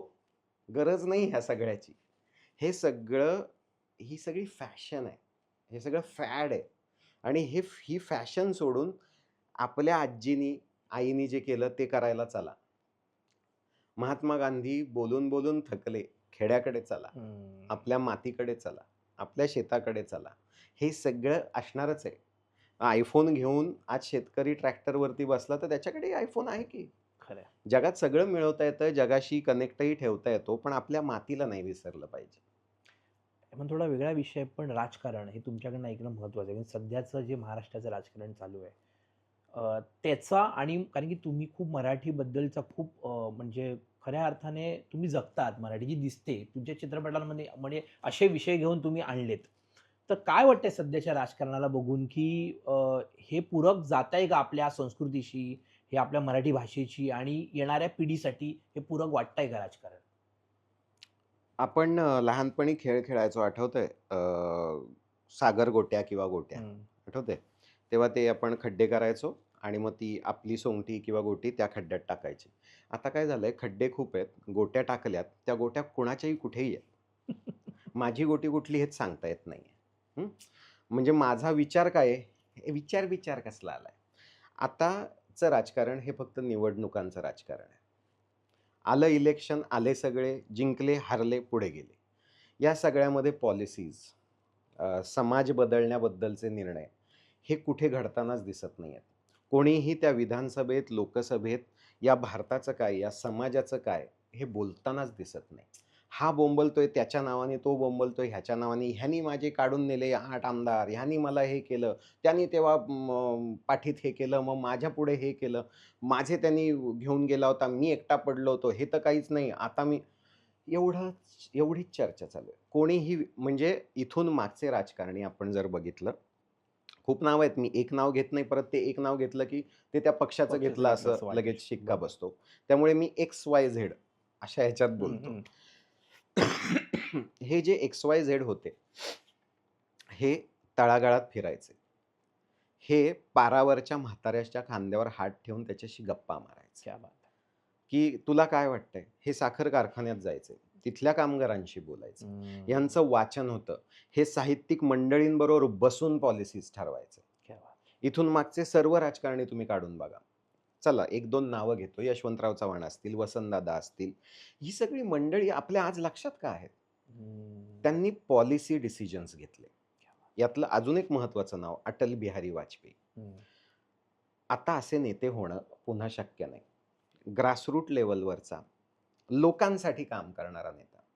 अल्टिमेट एम काय? तर मी समाजाला काहीतरी देणं लागतो. माझ्याकडे आत्ता जी जबाबदारी आहे ती मला समाजाने दिली आहे. तर आता मी दिवस-रात्र समाजासाठी काम केलं पाहिजे. मी माझ्यासाठी, माझ्या पुढच्या पिढ्या कशा हे होतील, मी कुठल्या उद्योगपतींसाठी नाही राबत आहे. ही जबाबदारी मी तर जबाबदारीने सांगतो, की शेवटचे नेते होते अटल बिहारी वाजपेयी. त्यानंतर राजकारण फारच विचित्र झालं. खरं आहे. त्यानंतर त्याच्याबद्दल इंटरेस्टही राहिला नाही. आता आपण सगळे त्याच्याकडे एंटरटेनमेंट म्हणून बघतो. खरं आहे. मी माझ्या मित्रांशी किंवा इतर लोकांशी बोलताना असं म्हणतो, की "तुम्ही फॉलो करता का राजकारण?" हं, हं. तर ते म्हणाले, की "नाही, आम्ही सिनेमे वगैरे बघतच नाही. हल्ली आम्ही तेच बघतो. एंटरटेनमेंट असते." हां. टीव्ही लावला, की अँकर घसा फोडून ओरडत असतो. "का ओरडत असतोस? तुला काय झालंय बाबा?" परवा मी बातम्या बघताना असं झालं, ती एक अँकर "आणि त्या जिंकल्या." जाशील बाई गपकन. शांतपणे प्रेमाने सांग. आत्ता ते निवडून आलेले आहेत. म्हणजे पूर्वीच्या दूरदर्शनच्या बातम्या, सह्याद्रीच्या बातम्या किती छान वाटायचं कानाला. खरंच. नमस्कार, आत्ताच्या ठळक बातम्या. या. कोल्हापूर शहरामध्ये असं कोल्हापूर शहरामध्ये आत्ता आहे. अरे थांब, काय चाललंय? ही कुठली दुनिया आहे? ह्याची एक सर्कस करून ठेवली आहे आपण आणि आपण ती बघतो. रॅम्बो सर्कस कशी होती, तशी हे सर्कस आहे. आता हा निवडून आला, ढोल वाजवत येतात. ही कुठली न्यूज रूम आहे? एक माणूस घंटा वाजवत बसलाय. हे काय चाललंय? हे सगळं भीषण आहे. म्हणजे हे केवळ आयबॉल्स कॅच करण्यासाठी आहे. आत्ता आपण आत्ताची लोकप्रियता बघतोय का? पण त्याचा पुढील काळात समाजावर काय इम्पॅक्ट होणार याचा आपण कोणीच विचार करत नाहीये का? की ही न्यूज चॅनल्स आता समाजातल्या काही वेगळ्या गोष्टी सांगणार आहे का? आता त्यांना स्पेस आहे का पॉलिटिक्स सोडून बाकीच्या सक्सेस स्टोरी सांगण्यामध्ये? हं. मग सांगा ना एका बाईची स्टोरी जिने स्वतःच्या जीवावर काहीतरी तयार केलं. अशी उदाहरणं द्या. या समाजाला आत्ता त्याची गरज आहे. या समाजाला आत्ता अशा शेतकऱ्यांची उदाहरणं द्या, की जो शेतकरी कर्जमुक्त झाला. त्यांनी स्वतःचं काहीतरी साम्राज्य तयार केलं, स्वतःच्या फॅमिलीला छान वाढवलं, त्याची मुलं कुठेतरी शिकतायत. या सक्सेस स्टोरी सांगा ना घसे फोडून. हा आहे तो शेतकरी ज्याने हे सांगा ना. हे काय सांगत बसलाय?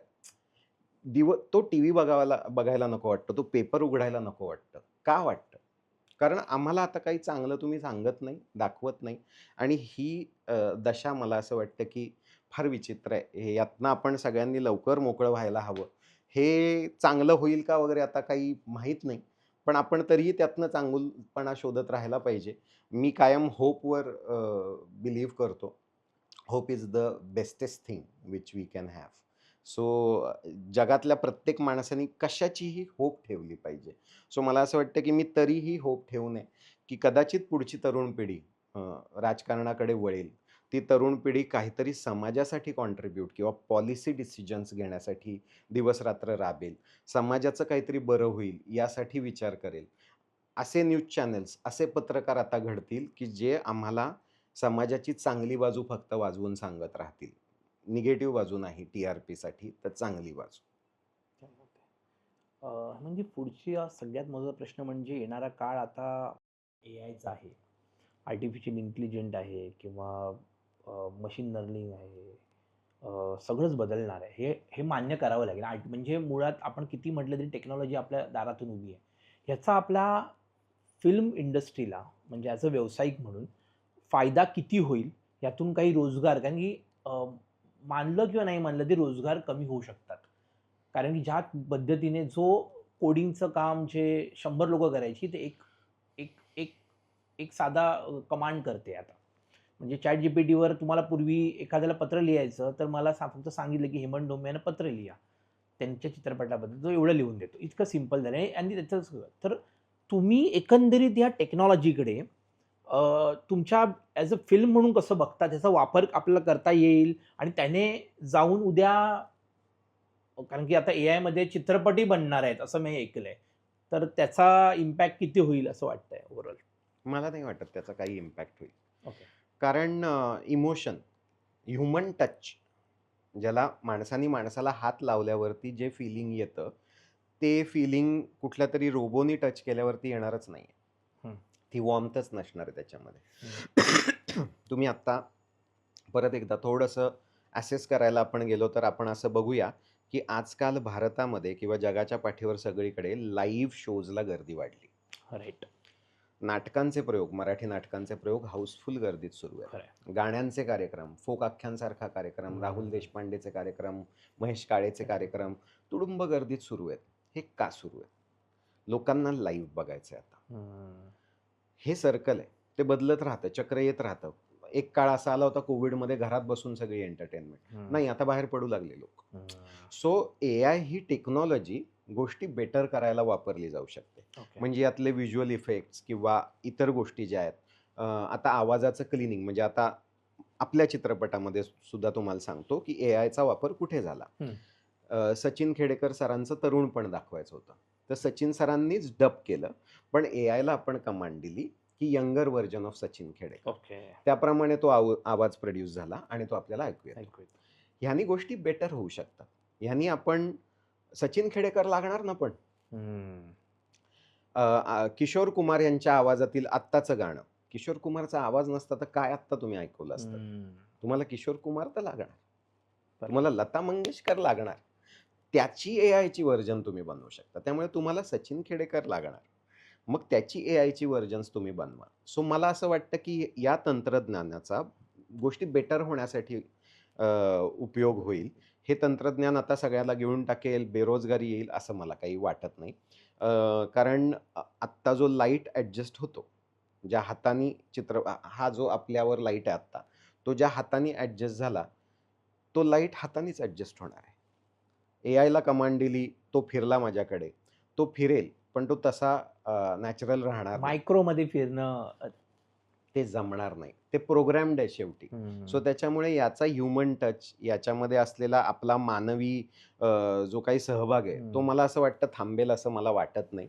आणि हे उत्तम उदाहरण आहे, की लोक बाहेर जातायत, लाईव्ह शोज बघतायत, नाचतायत, गातायत. नाहीतर AI मुळे ते घरी बसूच शकले असते ना, खरंय. पण तसं नाही आहे. आता परत तेच आपण म्हणालो तसं, की पटकन लेटर लिहून दे. अशा पद्धतीचे उपयोग होतात. वेळ वाचू शकतो गोष्टी. पण तुला परत ते लेटर लिहून आल्यावर वाचायचंच आहे परत काय लिहिलंय. बरोबर? परफेक्ट आहे. म्हणजे आपण AI आता हेमंत ढोमेला मला पत्र लिहायचंय, पत्र लिहून पाठव. नाही. पत्र लिहून येतं. मला वाचावं लागणार आहे. आईला नाव चुकलं नाही ना, काय झालंय, बरोबर लिहिलंय ना? हां. ओके, आता मी पाठवतो. म्हणजे वेळ तेवढा जाणारच आहे. परफेक्ट. माझं असं म्हणणं आहे, की इन्स्टेड लिहा. ते तपासायला द्या आणि पुन्हा आपल्याकडे घेऊन पुढे पाठवा. खरं आहे. परफेक्ट आहे, परफेक्ट आहे. मला अजून एक त्यालाच घेऊन पुढे, की आता ओ-टी-टी जे सध्या चालू आहे, तुम्ही ऑलरेडी म्हणजे आपण मगाचपासून बघतो 125 करोड जनता, त्यातली 10% बघितलं, नंतर 100 म्हणजे अगदीच त्यातल्यामध्ये पण आता ओ-टी-टीने या सगळ्या जागा घेतल्यात. हो. म्हणजे सीरियल बाजूला पडून आता Netflix, प्राईम सगळेच लोकं बघतायत. तर एक तर तुम्ही ह्याच्यामध्ये येणार आहात का? फर्स्ट. सेकंड थिंग काय वाटतं तुम्हाला हे फिल्मला मारक आहे की तारक आहे? काही अ, घरात बसून मला एखादी गोष्ट मिळते. हां.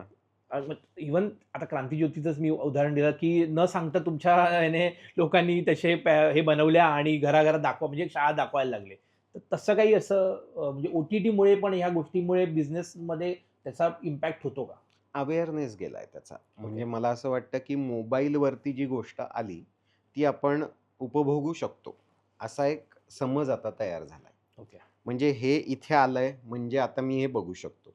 ते कुठून आलं? ते पायरेटेड आहे का? त्याची ओरिजिनॅलिटी काय आहे? हे आपण आता सगळं त्याचा पडदाच फाडून टाकलाय. आता ती काही समजच राहिलेली नाही. पूर्वी तसं होतं ना, एक चित्रपटगृहात चित्रपट लागायचा. त्याच्याविषयीची पब्लिसिटी व्हायची. मग मुंबईला लागायचा, मग मुंबईतले लोक बघायचे. मग पुण्यातल्या लोकांपर्यंत ते पोहोचायचं. मग पुण्यात जायचा तो चित्रपट. मग तिथे लागायचा. हे जे होतं, हे आता कुठेतरी कमी होत चाललंय. आता सगळं फास्ट. पटकन, पटकन. आज रात्री विषय संपला. उद्या मला सकाळी पैसे, परवा मी चाललो फिरायला, तेरवा मला असं पट, पट, पट हवंय सगळ्यांना. सो ते तसं पट, पट, पट होत नाही. त्याला त्याची एक त्याचा वेळ द्यावा लागतो. मला 2015 साली असं वाटलं असतं, की मी पहिला सिनेमा दिग्दर्शित करतोय आणि आता मी होणार स्टार. तर तसं नसतं. 10 वर्ष घासावी लागली आहे. तेव्हा आज मी कुठल्या चित्रपटगृहात गेलो तर असं म्हणलं जातं, "अरे हेमंत डोमे." त्याला वेळ लागतो. प्रत्येक गोष्टीला वेळ लागतो. परत तुम्ही म्हणालात तसं ओ-टी-टी आणि या माध्यमांमध्ये जरूर काम करायला आवडणार आहे. जरूर आवडेल. म्हणजे मराठीमध्ये आत्ता फार विचित्र स्पेस आहे. मराठीमध्ये फार ओ-टी-टीवरती काही घडत नाही. खूप कमी घडतंय. जे घडतंय ते खूप त्याचा आधी मीटिंगमध्ये पहिलं काय असतं माहिती आहे ना, आपल्याकडे एवढं बजेट आहे. त्यांना गोष्ट नाही ऐकायची आहे. आपल्याकडे एवढं बजेट आहे त्याच्यात होईल का तुमची वेब सीरीज? अरे थांब ना, गोष्ट ऐक. गोष्टीवर बजेट ठरव ना. आणि तू कॉर्पोरेट आहेस ना. तुझ्याकडे पैसे आहेत ना. तू बनवू शकणार आहेस ना. पण नाही. आम्हाला एवढ्यातच बसवायची आहे वेब सीरीज. मग मालिकाच बनव. चालूच आहेत ना मालिका. प्रेक्षक मालिका बघतील. ती एक विचित्र स्पेस आहे. आणि मला जरूर करायला आवडेल, पण जेव्हा परत तेच आहे, की असा काहीतरी विषय, काहीतरी वेगळं. आता ते सध्या ते चालू आहे माहिती आहे ना, हॉरर कॉमेडी. Horror comedy. हां. आता कोण उठला की हॉरर कॉमेडी. अरे बापरे! ते एक भूत येतं हे करत मग कॉमेडी होते. सगळे तेच बनवतायत. थांबा, वेगळं बनवा काहीतरी. नाही, ते आपल्याकडे परत तेच आहे. ते सूत्र ठरलं की ते तसंच. मग काय तुमच्या सस्पेन्स मर्डर ते एकतर मला बघायला आवडतं, पण ते मला जमेल असं मला कधीच वाटत नाही. कारण ते मला सुचतच नाही, की मी खून करून मी कसा पळून जाईन वगैरे. कळलं? म्हणजे आपण आपण आतल्या खोलीत आता आमचे सगळे बसलेले आहेत. आता आमचा हा किचनमध्ये काम करतोय. त्याला मी मारला, त्याचे तुकडे केले, पोत्यात भरले आणि मग तिकडे टाकलं. हे मला सुचतच नाही तर मी हे बनवू कसं? मला काय सुचतं? ह्या सगळ्यांना घेऊन मी आज फिरायला गेलो. गेलं. आम्ही मजा केली. छान दिवस घालवला. सो मला सगळं छानच व्हायला हवंय. Feel good. Feel good. Life is good. Life is beautiful. हे मला वाटणाऱ्या गोष्टी मला बघायला आवडतात. मलाही दाखवायला आवडतील. आता ह्याच्यात मी म्हणलं तसं मगाचचा तो जो शॉट आहे, की दारातनं तो माणूस हंडा घ्यायला चाललाच गेला आहे. तर. I know this. मी हे बघतोच आहे. मला हे माहिती आहे. तेच कुठं परत पडद्यावर दाखवा. खरंय. ॲस्पिरेशन दाखवूया. या वेब सीरीजचंही मला आत्ता तेच वाटतं सगळीकडे. तोच-तोचपणा आहे. तर तोच-तोचपणा ब्रेक होईल. आपल्याला काहीतरी वेगळं मांडता येईल. अशा वेळेला नक्की हे करायला आवडेल. आणि परत ह्याच्यात मी माझं मोठेपण सांगत नाहीये. माझे काहीतरी ठरलेल्या गोष्टी आहेत. त्यासाठी मग वेळ जावा लागला. त्यासाठी कदाचित इतरांपेक्षा कमी पैसे मिळाले. काही हरकत नाही. आपण म्हणजे मी स्वतः एका अशा फॅमिलीतनं येतो, अशा एका कुटुंबातनं येतो, जिथं भाजी-भाकरीवर पोट भागतंय. सो त्याच्यामुळे भाजी-भाकरी खाऊन आपण छान राहू शकतो यावर विश्वास आहे. हेमंत, म्हणजे तुमचं जेव्हा जेव्हा नाव येतं तेव्हा आमच्या डोक्यात क्षितीचं नाव येतच. कारण की आम्ही तिला डॉटर्स ऑफ महाराष्ट्र एकांकिकेपासून वगैरे तेव्हापासून आम्ही बघितलेलं आहे. हां. लेकरू यामध्ये हां. असल्यापासून आणि निशिकांत कामत सरांबरोबर कामं केलेली आहेत. तर काय भूमिका असते एक बायको म्हणून, एक प्रोड्युसर म्हणून आणि तुमच्यामध्ये कशा पद्धतीने गिव्ह अँड टेक होतं, हे काय विचारायचं याचं कारण तुम्ही एकाच फील्डमधले आणि आता तुम्ही प्रोड्युसर आहात. तर खूप वेळेला असं होतं ना, की एखाद्या विषयाला घेऊन ही गोष्ट मला बरी वाटते, पण तुला नाही वाटत आहे किंवा हेवेदावे होतात. ते कसं म्युच्युअली समजून तुम्ही हे बनवून घेतलेलं आहे मी स्वतःला? एकतर क्षिती मला सीनियर आहे या क्षेत्रामध्ये. क्षिती माझ्यापेक्षा वयानंही मोठी आहे. 3 वर्षांनी मोठी आहे बायको माझी. ओके. आणि या क्षेत्रात तिने काम केलं तेव्हा मी खरोखर शाळेत होतो. म्हणजे तिने जेव्हा तिचं दामिनी हे पहिलं काम हां. केलं दूरदर्शनवरचं, तेव्हा मी खरोखर 10वी ला होतो शाळेमध्ये. म्हणजे तिला हे बऱ्याचदा मी चिडवतो. "मी शाळेत असताना काम सुरू केलंयस गं तू" वगैरे. तर ती सीनियर आहे. तिचे आई-बाबा याच क्षेत्रात होते. हं. त्यामुळे तिच्या ओळखी जास्त आहेत. प्रश्नच. लोकांशी कनेक्ट जास्त आहे लहानपणापासून. खरं आहे. त्यामुळे तिची ही पॉझिटिव्ह बाजू आम्ही खूप वापरतो. परफेक्ट. ती सीनियर आहे. ती मला गाईड करते अनेकदा. म्हणजे माझ्या दृष्टीने मला सुद्धा एक बॉस हवाच ना. परफेक्ट. म्हणजे मीच बॉस, मीच आहे असं नाहीये. तर माझी बॉस तीच आहे. बरोबर. म्हणजे मोबाईलमध्येही नंबर मालकीण म्हणूनच सेव्हड आहे. सो त्याच्यामुळे कुठली गोष्ट सुचली, की ही गोष्ट करूया का? मग ती सांगते, "नाही वाटत आहे मला." त्याच क्षणी ती रद्द होते. असं ओके. होतच नाही, की तरी मला करायचीच आहे. मी तुला करून दाखवतो कसं भारी होईल वगैरे. नाही. ओके. मी तो रूलच करून घेतलेला आहे स्वतःला, की एखादा चित्रपट आला, गोष्ट ऐकली, अभिनेता म्हणून सुद्धा, "हा करू का?" हं. मग ती मला म्हणते, "काय क्रायटेरिया आहे तुझा आत्ता?" म्हटलं, "स्क्रिप्ट वाईट आहे का? पैसे किती मिळणार आहेत?" "एवढे-एवढे मिळणार आहेत." "बघ, नाव जाणार असेल तर करू नकोस, पण असंच निघून जाणार असेल पिक्चर आणि पैसे मिळाले जरूर कर." ह्या सगळ्याचाही विचार करावा लागतो. आमच्या घरामध्ये हा विचार सतत चालू असतो, की आता आपल्या कामांचं काय? बरं, माझेही सल्ले ती घेत असते. पण जास्त गाईडन्स मला तिच्याकडनं मिळतो.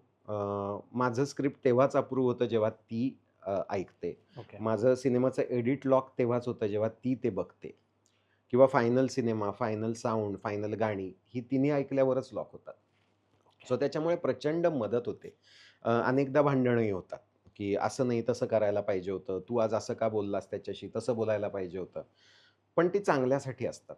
ते सगळे एकमेकांना आपण ग्रो करण्यासाठी आहे. राइट. म्हणजे आम्हाला आता लग्नाला 13 वर्ष झाली आणि या प्रोड्युसर म्हणून पार्टनरशिपला आता 5 वर्ष झाली. ओके. सो हा आमचा सगळ्यात जास्त रोमॅन्टिक काळ आहे आयुष्यातला. क्या बात है! म्हणजे लग्नामध्ये असं म्हणतात, की काही वर्षांनी रोमॅन्स निघून जातो. हं. तर आमचा गेले 5 वर्ष तो रोमॅन्स जास्त जोरात आणि फुललेला दिसतो आम्हाला. क्या कारण आम्ही आता काहीतरी वेगळी ध्येय घेऊन, हं. एकमेकांकडनं वेगळ्या अपेक्षा घेऊन सोबत चाललो आहोत आणि आम्हाला खूप दूरवर जायचं आहे. आमचे पण खूप प्लॅन्स आहेत. म्हणजे आत्ता आपण या ऑफिसमध्ये बसलोय त्याच्याहून भव्य ऑफिस असावं. त्या ऑफिसमध्ये आपल्याच ऑफिसमध्ये अनेक गोष्टी असल्या पाहिजेत. म्हणजे व्ही-एफ-एक्स इथेच घडतं, साउंडची कामं. हं. आपण लोकांना मदत केली पाहिजे. अनेक चित्रपट असे बनतात ज्यांना गरज आहे मार्केटिंगची खरं आहे. किंवा ज्यांना लोकांपर्यंत पोहोचवण्याची. आपण एवढे सक्षम बनूया, की आपण असे 5 चित्रपट लोकांपर्यंत पोहोचवू शकतो. क्या अशी बात काही है! ध्येय उद्दिष्ट आहे आणि त्या दृष्टीने आम्ही काम करतोय. मला खात्री आहे, की तेही साध्य होणार आहे. क्या बात है! तरुण मुलांना खूप वेळेला ह्या क्षेत्रामध्ये यायचं असतं. त्यांच्याकडे खूप गोष्टी असतात. त्यांना दिग्दर्शक व्हायचं असतं आणि खूप म्हणजे कलाकाराला प्रत्येक कलाकाराची एक वेवठी असते, मला दिग्दर्शक व्हायचं आहे. पण हे किती खाचखळग्याचा खेळ आहे. म्हणजे उद्या गोष्ट चालली तर ठीक, नाही चालली तर परत ते सगळ्या गोष्टी. तर अशा 2-3 गोष्टी ज्या सांभाळायलाच हव्या कलाकाराने, म्हणजे ॲज अ दिग्दर्शक म्हणून किंवा प्रोड्युसर म्हणून इव्हन. मी स्पेसिफिक दिग्दर्शक आणि प्रोड्युसर म्हणून म्हणतोय, की ही गोष्ट कटाक्षाने केली तर तुम्ही बिझनेसमध्ये एक सस्टेन होऊ शकता. असं नवीन येणाऱ्या पिढीला तुम्ही काय सांगाल? कारण की खूप वेळेला त्यांना अगदी बिचाऱ्यांना स्क्रॅचपासून सुरू करावं लागतं. ओळखीपासून अगदी फोन बरोबर. नंबर मिळवेपर्यंत. तर काय गोष्ट आहे ती एक तुम्ही सांगाल? मला असं वाटतं रेलेव्हंट राहणं, हं, काळाशी सुसंगत असणं, हं, ही काळाची गरज आहे. तुम्ही जर रेलेव्हंट नाही राहिलात, आपल्याकडे आत्ताही काही नावं आहेत. थोर दिग्दर्शक किंवा थोर राजकारणी किंवा थोर आपण बरीच सगळ्या क्षेत्रांमधली, ते कुठेतरी मागे पडले. ती हं. नावं मागे राहिली आणि त्यांच्यातली काही नावं प्रचंड पुढे गेली, कारण ते समाजाला रेलेव्हंट राहिले. क्या बात है! त्यांना त्याची जागरूकता होती, की आजूबाजूला काय चालू आहे. आपण म्हणजेच ग्रेट, आपण म्हणजेच भारी, आपल्यालाच सगळं येतं किंवा आपल्याला सगळं आलंय हा समज, हा पहिल्यांदा काढून टाकला पाहिजे. खूप थोर माणसांनी हे म्हणून ठेवलेलं आहे, की मरेपर्यंत जो विद्यार्थी असतो, तोच शिकत राहतो आणि त्याला ग्रोथ ग्रोथ कोणाची होते? म्हणजे ज्याची वाढच थांबली, ह्या टेबलाची आता ग्रोथ नाही होणार आहे. हे टेबल आता वाढत कारण त्याची वाढच थांबलेली, आपण ती थांबवून टाकलेली. ज्याला ग्रोथ होऊ शकते, जो संधी देऊ शकतो स्वतःला, की येस मी अजून शिकू शकतो, अजून ग्रो होऊ शकतो. मला सांगणारे 4 लोक आहेत, मी त्यांचं ऐकू शकतो. त्यातनं पुन्हा काहीतरी घेऊ शकतो. हा रेलेव्हन्स जोपर्यंत तुमच्यात आहे. आता आपल्याकडे अनेक दिग्दर्शकांबद्दल असं म्हणलं जातं, की तेव्हा त्यांनी तो सिनेमा बनवलाय. पण तो काळाशी सुसंगत न राहिल्यामुळे आता तो ते बनवू शकत नाहीये. आणि अनेक नावं अशी आहेत, की आत्ताही काळाला धरून म्हणजे मणिरत्नम सर, हे मी तुम्हाला नाव सांगतो. आपण सगळ्यांनी उदाहरण म्हणून घेतलं पाहिजे, की मणिरत्नम सरांनी ज्या पद्धतीचे सिनेमे केले, ते कायम काळाला सुसंगत आहेत. हं. हे खूप शिकण्यासारखं आहे, की आत्ताच्या यंग पोरांचं टेक्निक, त्यांना काय हवंय, ते कसं शूट करतात. यंग सिनेमॅटोग्राफर्स बरोबर त्यांनी काम केलं. यंग म्युझिक डायरेक्टर्स बरोबर काम केलं. ते का केलं? तर बाबा रे, मला सांगा आता हल्ली गाणी कशी बनतात? हो, हल्ली हे आवडतं का? चल हे बनवूया. असे तुम्ही ओपन राहिलात तर तुमची ग्रोथ होऊ शकते. आजचा जमाना हा रीलवर मला लाइक्स किती याच्यात खुश असणारे लोक आहेत.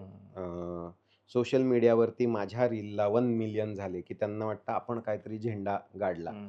तर मला असं वाटतं, की बऱ्याचदा नुसती म्हैस असते बघ, त्या म्हैस धावतानाचा एक व्हिडिओ असतो.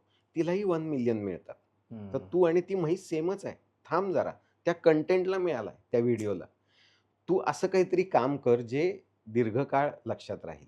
म्हणून या सिनेमाच्या निमित्ताने पुन्हा सिद्धेश लोकरे या मुलाचं नाव मी घेतो, की ओके. सोशल मीडियावरती येऊन आपण समाजाला काहीतरी देऊ शकतो. क्या हे बात उत्तम उदाहरण त्या मुलानी मांडलं. 30 दिवसात 30 शाळा आणि है! त्यांना खरंच निधी उभा केला आणि त्याने ते सोडलेलं नाही, तो अजूनही करतोय. करतोय. ह्या सगळ्या रील स्टार्सनी, वेगवेगळे नाच करणाऱ्या सर्व मुलांनी या सिद्धेश लोकरेकडे बघायला पाहिजे, की सोशल मीडियाचा वापर ह्यानी कसा केला. येस, तोही प्रसिद्ध होतोय. तोही लोकांपर्यंत पोहोचतोय. आज सर्व मराठी शाळांना सिद्धेश लोकरे हे नाव माहिती आहे. हे सोशल मीडिया थ्रूच झालंय. तुम्हाला लाइक्स हवेत, फॉलोअर्स हवेत. हो, मिळणार मिळणार ना. तेही मिळतील, पण त्याचं आउटकम काय आहे हे महत्त्वाचं. मी नाचत राहिलो, मूर्खासारखे रील्स बनवत राहिलो, हे माझं करियर होतं? का मी असं काहीतरी केलं जे लक्षात राहिलं, हे माझं करियर आहे. ग्रेट. शेवटचा प्रश्न, व्हॉट नेक्स्ट? प्रत्येकाला एक आता ह्या क्रांतीज्योतीनंतर प्रत्येकाला अपेक्षा आहे तुमच्याकडनं एक वेगळीच गोष्ट काहीतरी घडेल आणि तुम्ही येणाऱ्या काळात आम्हाला काय पाहायला मिळेल, बघायला मिळेल? डेफिनेटली एक असा चित्रपट जो बघून छान वाटेल, ज्यानी आयुष्य सुंदर आहे असं वाटेल, अशा पद्धतीचा चित्रपट बनवायचा मानस आहे. आत्ता 2-3 गोष्टींमध्ये आम्ही ठरवतो आहोत, की नेमकं काय करायचं. आजूबाजूला घडणाऱ्या परिस्थितीवरती डेफिनेटली त्याचा रेलेव्हन्स असेल. ते कंटेम्पररी असेल आणि काय टीम असेल, आता पुन्हा तेच चेहरे असतील का वेगळे असतील, हे मला खरोखर आत्ता माहिती नाहीये. आत्ता क्रांतीज्योती विद्यालय मराठी माध्यम हा चित्रपट अजूनही चित्रपटगृहात चालू आहे. आज आपण मुलाखत करताना त्याचा 24वा दिवस आहे, खरं आहे. तरीही तो ट्रेंडिंग आहे. ट्रेंडिंग आहे. बुक माय शोवरती आजवरच्या इतिहासात पहिल्या पहिल्या 10 मराठी चित्रपटात त्यांनी उडी घेतलेली आहे क्या तिकीट बात है! सेल्सच्या बाबतीत, वॉव! आजवरच्या इतिहासात. सो ह्या सगळ्या गोष्टी थोड्या छान वाटून घेतोय, थोडं पचवतोय. याचा पुढचा टप्पा असा असणार आहे, की क्रांतीज्योती विद्यालय मराठी माध्यम ही गोष्ट सर्व शाळांमध्ये घेऊन जायची आहे. आता त्यातला अर्थार्जनाचा भाग बाजूला करून तो जास्तीत जास्त लोकांपर्यंत पोहोचवायचा आहे. त्यामुळे मला असं वाटतं, की पुढचा बराच काळ क्रांतिज्योती विद्यालय मराठी माध्यम हा अत्यंत महत्त्वाचा विषय प्रेक्षकांपर्यंत पोहोचवण्यात जाणार आहे. तो जास्तीत जास्त शाळांमध्ये घेऊन जायचा आहे. मग सरकारची मदत घ्यावी लागली, इतर गोष्टींची मदत घ्यावी लागली, ती घ्यायची आहे. सो मला वाटतं आता पुढचा काळ त्यात जाईल. त्यातनं बाहेर आल्यावरती मग काय बनवायचं हे थोडंफार ठरतंय. प्रेक्षकांशी संवाद चालूच आहे. थिएटर व्हिजिट्स चालूच आहेत. त्यांना काय बघायचंय, त्यांना काय बघायला आवडेल, आजूबाजूला काय चालतंय, या सगळ्याचा अभ्यास करून लवकरच नवा चित्रपट घेऊन येणार. तुम्ही हिंदी चित्रपट करणार का? मी हिंदी चित्रपट तेव्हाच करीन, जेव्हा मला सांगावीशी गोष्ट असेल. मी हिंदी चित्रपट तेव्हाच करीन, जेव्हा तो मला बनवावासा वाटेल. मी हिंदी चित्रपट तेव्हाच करीन, जेव्हा मी महाराष्ट्राची गोष्ट सांगू शकेन. क्या बात आहे! ह्या नोटवर आपण थांबणं खूप महत्त्वाचं आहे. हे म्हणजे तुम्ही इतका वेळ दिलात. आम्हाला पूर्ण गप्पांमधून एक गोष्ट कळली, माणसाला एक तर शिकता आलं पाहिजे आणि विकता आलं पाहिजे. हो. मी नेहमीच गोष्ट म्हटलंय, की तुम्ही ह्या 2 गोष्टी जर तुम्ही आयुष्यामध्ये ठरवून चालाल, तर मला तुमचं एक चांगलं उदाहरण दिसतं, की ज्या माणसाला नेहमी शिकायचंय आणि काहीतरी विकायचंय. बिकॉज ह्या 2 गोष्टींवरच पूर्ण आपला बेस असतो. होय. आणि तरुण जसं मराठी खूप चांगली मुलं असतात, पण त्यांना गोष्ट शिकता येते, पण विकता येत नाही. प्रत्येक क्षेत्रामध्ये, हेच क्षेत्र नाही, अनेक क्षेत्रामध्ये जेव्हा कॉर्पोरेट्समध्ये आम्ही बघतो, की खूप वेळेला त्यांना माहीत नसतं, की मग कोणतरी बाहेरचा माणूस आजच्या कॉर्पोरेट जगामध्ये जवळ-जवळ CEO, CFO आणि 6 लेव्हलला जी मुलं आहेत, लोकं आहेत, ती अ, अमराठी आहे. याचं कारणच त्यांना विकता येत नाहीये. बरोबर. त्यांना आणि तुमच्यासारखी लोकांकडे मला बघितल्यानं असं वाटतं, की कसं विकावं याचं सुंदर उदाहरण आहे तुम्ही. त्या निमित्ताने मला ही मुलाखत घ्यायची होती, की जेणेकरून व्यावसायिक कसा तयार होत असतो. किती-किती बारीक-बारीक गोष्टींवर काम केलं जातं. तुमची स्वच्छता, तुमचा टापटीपपणा, मग भाकरी आणि साधं लोणचं किंवा म्हणजे गोष्टी असली तरी चालतील, पण ती स्वच्छ असणं खूप महत्त्वाचं आहे. होय. या गोष्टी तुमच्याकडनं दिसलं. तर thanks a lot. Thank you. तुम्ही आणि धन्यवाद मुळात. Thank you. आणि खूप बरं वाटलं तुमच्याशी बोलून आणि तुम्हाला खरंच यश मिळो आणि येणाऱ्या काळामध्ये खऱ्या अर्थाने तुम्ही ही जी जोडी आहे शिती आणि तुमची, आम्हाला खरंच नेहमीच वाटते, की 1-2 प्रोड्युसर व्यक्तिमत्व, कारण की कलाकार जोड्या खूप असतात. पण प्रोड्युसर जोडी म्हणून एक कुठेतरी बघायला मजा येते आणि नक्कीच तुम्हाला महाराष्ट्रातच नाही, पूर्ण जगभरात आपला मराठी बाणा, आपला मराठी संस्कृती दाखवता यावी, ही खरंच ईश्वरचरणी प्रार्थना करून थँक यू. अ, ही मुलाखत थांबवतो. थँक धन्यवाद. You. Thank you so much. Thank you.